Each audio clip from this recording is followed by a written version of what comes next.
পানি ব্যবহার করে কিভাবে কপারের চুলা বানাবেন যার মাধ্যমে প্রতি মাসে আপনার কয়েক গুণ গ্যাসের টাকা বেঁচে যাবে। প্রিয় দর্শক, স্ক্রিনে যে কপার পাইপটা দেখতে পাচ্ছেন, এইরকম একটা কপার পাইপ সংগ্রহ করে সেটাকে রাউন্ড শেপে গোল করে নিতে হবে। মনে রাখবেন, কপার পাইপের অগ্রভাগটা আপনাকে ব্লক করে দিতে হবে যেন সেখান দিয়ে কোনো গ্যাস বের হয়ে না যায়। এরপরে পুরো পাইপটাকে 3বার মুড়িয়ে নিয়ে যে কোনো একটা পাশে প্রতিটা রাউন্ড সার্কেলের মধ্যে 4টা করে হোল করতে হবে। সুতরাং 3টা সার্কেলে 12টা হোল হয়ে গেলে আপনাকে এই কপার পাইপটা স্থাপন করার জন্য একটা পাতলা কাঠের উপরে 4টা ক্লাম অ্যাডজাস্ট করতে হবে। প্রিয় দর্শক, স্ক্রিনে আপনারা যে ক্লামগুলোকে দেখতে পাচ্ছেন সেগুলোকে আমরা স্ক্রুর সাহায্যে কাঠের মধ্যে শক্তপোক্তভাবে লাগিয়ে দিচ্ছি। আর এই দুটো ক্লাম লাগানোর পরে অপোজিশনেও আরও দুটো ক্লাম লাগানো হয়েছে এবং এই ক্লামগুলোর মিডল পার্টে নাট সহ একটা বোল্টকে এমনভাবে লাগানো হয়েছে যার অগ্রভাগটা ভেতরের দিকে বের হয়ে আছে। মূলত এই 4টা ক্লামের 4টা স্ক্রুর মাথায় আপনাকে কপারের পাইপটা স্থাপন করতে হবে। এবার আসুন ভিডিওতে দেখানো দুটো প্লাস্টিকের বক্স নিয়ে নিন, যেগুলোকে খুব শক্তভাবে আটকে দেওয়া যায়।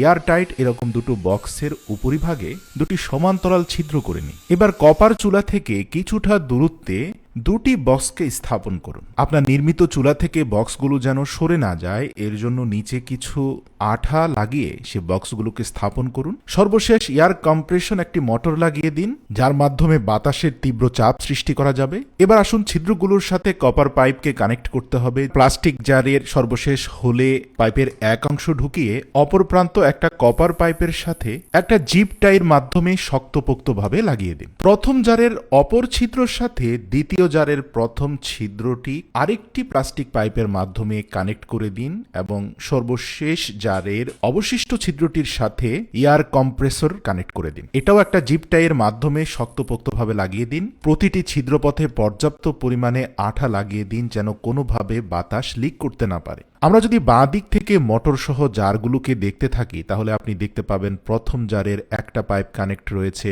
মোটরের সাথে, দ্বিতীয় পাইপটা কানেক্ট রয়েছে প্রথম জারের সাথে, প্রথম জারের অপর পাইপটা কানেক্ট রয়েছে কপার পাইপের সাথে। এবার আসুন এই মোটরটাকে একটা ব্যাটারির সাথে কানেক্ট করাতে আমরা প্লাস মাইনাস তারগুলোকে সংযুক্ত করে দিই। পাওয়ার সোর্স হিসাবে একটা ব্যাটারি কানেক্টরও সংযুক্ত করে দেওয়া হয়েছে। এবার আসুন সর্বপ্রথম জারে আমরা 1 গ্লাস পরিমাণ বিশুদ্ধ পানি ঢালবো। তারপরে খুব মজবুতভাবে এয়ারটাইট ঢাকনাটি লাগিয়ে দিয়ে দ্বিতীয় জারের মধ্যে আমরা 1 গ্লাস পরিমাণ পেট্রোল ঢালবো। ভাবতে পারেন পেট্রোল খরচ হবে? না প্রিয় দর্শক, মূলত পানি থেকে সৃষ্ট বাতাসের মাধ্যমে এই চুলাটা জ্বলবে। তো কিভাবে চলবে দেখুন, আমরা ব্যাটারিটা কানেক্ট করা মাত্রই যখন থেকে মোটরটা ঘুরতে আরম্ভ করলো এয়ার প্রেসার ক্রিয়েট হলো পেট্রোলের মধ্যে। পেট্রোলের বক্স থেকে বের হওয়া বাতাস গিয়ে চাপ দিল পানির বক্সে। পানির জার থেকে বের হওয়া বাতাস, যার মধ্যে 90% পানি আর 10% পেট্রোলের জ্বলিত উপাদান মিলে একটা তীব্র আগুনের স্ফুলিঙ্গ বের হচ্ছে। তো সাধারণ গ্যাসের চুলার সাথে এই চুলার পার্থক্যটা কি? এই চুলায় আপনি মাত্র 3